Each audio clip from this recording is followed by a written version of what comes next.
Good morning students. हम आपके chapter 6 शुरू कर चुके थे, बुनकर, लोहा बनाने वाले और फैक्ट्री मालिक। अब तक हमने पढ़ा था कि किस तरीके से कहाँ पे ये कपड़ा है वो विश्व व्यापार में पहुंच चुका और विभिन्न प्रकार के कपड़ों को किस किस नाम से पुकारा गया, कैलिको कपड़े क्या विशेषताएं थी, लकड़ियों के बना हुआ, ये सब हमने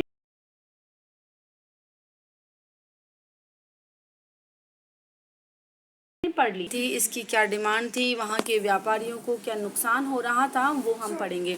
18वीं सदी की शुरुआत तक आते आते भारतीय कपड़े की लोकप्रियता से बेचैन इंग्लैंड के ऊन और रेशम निर्माता भारतीय कपड़ों के आयात का विरोध करने लगे थे। इसी दबाव के कारण 1720 में ब्रिटिश सरकार ने इंग्लैंड में छापेदार सूती कपड़े छींट के इस्तेमाल पर पूरी तरीके से पाबंदी लगाने के लिए कानून बना दिया और इस कानून को कैलिको कानून या कैलिको अधिनियम के नाम से पुकारा गया।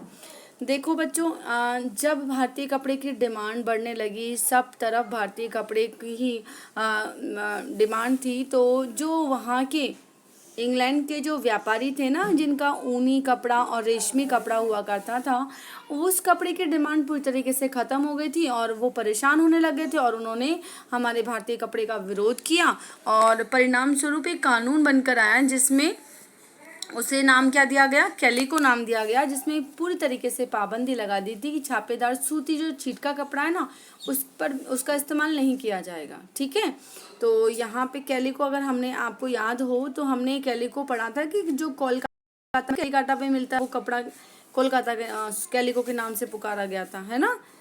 और इसी नाम पर अब अधिनियम भी बन गया। उस समय इंग्लैंड में नए नए कपड़ा कारखाने खुल रहे थे।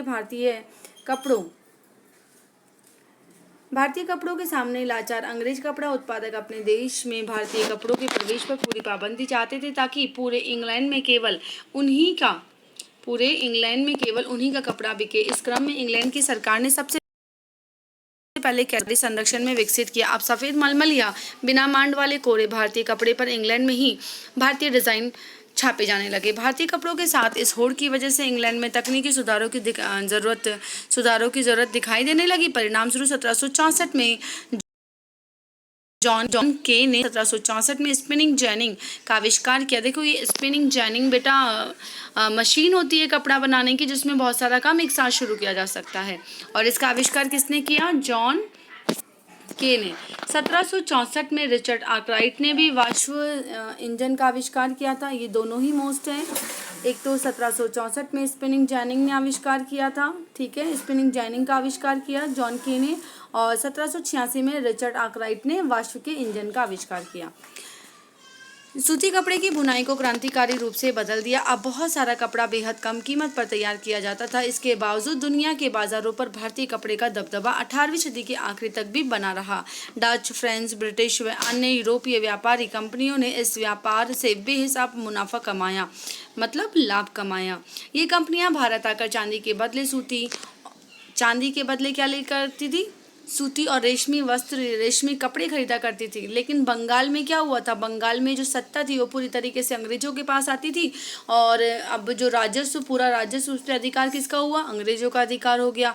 और इसी कारण से जो बंगाल के जो अंग्रेज थे ना, जिन्होंने अपना साम्राज्य, अपनी सत्ता अपने हाथों में ले ली थी, उन्हें अब कपड़ा खरीदने के लिए बाहर से, इंग्लैंड से सोना या चांदी मंगाने की ज़रूरत नहीं थी। वो तो यहाँ से ही जो राजस्व मिलता था उससे खरीद लिया करते थे। और आप देखिए, इस मैप में हम देखेंगे कि पूर्ण भारत में ही जो भारतीय कपड़ा है ना वो पहुंच चुका था। देखो, ये पैमाना है इसका कि सफ़ेद कपड़ा स्टार है और ये शिंड जैसा है, त्रिकोण ऐसा है, सिल्क है। तो आप देखिए, लगभग पूरी जगह पे ही भारतीय कपड़े की पहुंच थी, है ना, डिमांड थी। आप देखते हैं कि बुनकर कौन थे? बुनकर जानते हो ना, बुनाई करने वाले, कपड़े को बुनने वाले को बुनकर कहते हैं। तो देखिए, बुनकर आमतौर पर बुनाई का काम करने वाले समुदाय के कारीगर ही होते थे। वे पीढ़ी दर पीढ़ी इसी हुनर को आगे बढ़ाते थे। बंगाल के तांती, उत्तर भारत के जुलाई या मोमिन, दक्षिण भारत के साले या कैकोलार तथा देवांग समुदाय बुनकरी के लिए प्रसिद्ध है। ठीक है, इसको पूरे को ही नोट डाउन कर लीजिएगा। कहाँ से लेकर कहाँ तक? बंगाल के तांती से लेकर ये ये जो जातियाँ हैं ना, ये विशेष तौर पे क्या काम करती थी? बुनकरी का काम करती थी। सूती कपड़ा, सूत काटना कपड़ा उत्पादन का सबसे पहला चरण था। अंशतः महिलाओं के जिम्मे रहता था, क्योंकि महिलाएं ही बुनकरी का काम किया करती थी। चरखा व तकली घर घर में पाए जाते थे। धागे को चरखे पर काट कर तकली पर लपेट लिया जाता था। जब कताई पूरी हो जाती थी तो बुनकर इस धागे से कपड़े बुनते थे। ज़्यादातर समुदायों में बुनाई का काम पुरुष करते थे। रंगीन कपड़ा बनाने के लिए रंगरेज इस धागे को रंग देते थे। रंगरेज कौन होता है? जो रंगाई का काम करते हैं। छपाईदार कपड़ा बनाने के लिए बुनकरों को चिप्पीगर नामक माहिर कारीगरों की ज़रूरत होती थी। छपाईदार कपड़ा बनाने के लिए, ठीक है, सिंपल कपड़ा बनाना और उस पर छापे लगाने के लिए किसकी ज़रूरत? चिप्पीगर नामक माहिर कारीगरों की ज़रूरत होती थी, जो ठप्पे से छपाई करते थे। हथकरघों पर होने वाली बुनाई और उससे जुड़े व्यवसायों से लाखों भारतीयों को रोजी रोटी मिलती थी। ठीक है, आज हम इतना ही पढ़ेंगे।